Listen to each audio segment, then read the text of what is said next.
Урматтуу ысык көлдүктөр, добушуңуздарды Садыр Жапаров түптөгөн Мекенчил саясий партиясына бериңиздер. Садыр Жапаров элдин сынынан, мезгил сынынан өткөн улуттук лидер. Садыр Жапаров соңку 15 жыл бою Кыргызстанды мына ушундай оор абалдан алып чыгам деген позициясын өзгөртпөй, өзүнүн туруктуулугун, сатпастыгын, сатылбастыгын, эли үчүн, мамлекет үчүн жанын бергенге даяр экенин иш жүзүндө далилдеген лидер.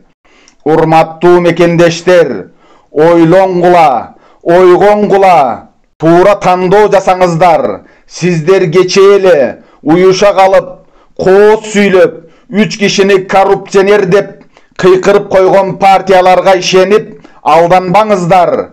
Алар элдин сыноосунан өтө элек партиялар. Алар бул жолку шайлоодо парламентке өтө алышпайт. Алар өлкөнүн түштүк аймагынан жеткиликтүү добуш ала алышпайт. Болгону Ысык көл өрөөнүнөн Мекенчил саясий партиясынын добушун бөлүшүп, алардын жеңишке жетүүсүнө тоскоол болушат. То есть ууруларды кармап келеле деп ууруларды жиберип атасыңар. Чоң рахмат. Урматтуу ысык көлдүк жердештерим, парламенттик шайлоонун алдында Садыр Жапаров мамлекетибизди сактап калуу үчүн керт башымды саюуга даярмын деп коомчулукка кайрылуу жасады.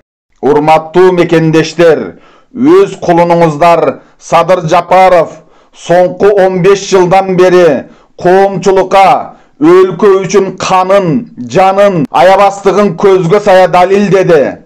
Садыр Жапаров элдин ырыскысын акчага сатпайм деп 100 миллион доллар парадан баш тартты. Атасынан, энесинен, баласынан ажырады.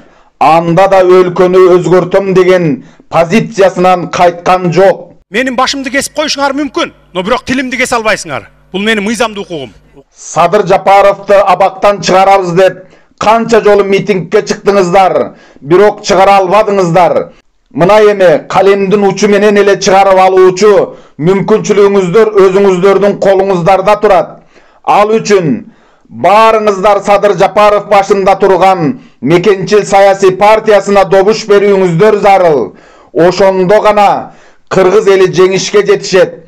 Ошондо гана биз колубуздагы тарыхый мүмкүнчүлүктү туура пайдаланган болобуз. Урматтуу ысык көлдүк туугандарым, добушуңуздарды номер 2 катардагы Мекенчил саясий партиясына бериңиздер.